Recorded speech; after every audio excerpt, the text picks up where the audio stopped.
Atians! Welcome back to my channel. Update tayo kay Estel Ahero sa kanyang Instagram.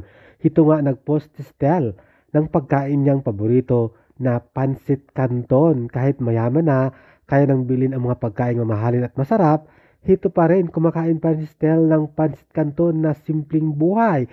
Pampasimpleng buhay dahil alam natin na humble beginning lang naman si Estel noon, pero ngayon mayaman na siya.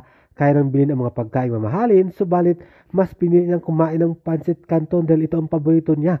Hindi siya mayabang sa pagkain, marunong siyang lumingon kung anong pagkain niya noon ay kinakain pa rin niya ngayon kahit mayaman na at kumikita na ng malaki. Ito nga at proud si Estel at kontento sa buhay nang kumain ng pancit canton at pinost niya sa kanyang social media account.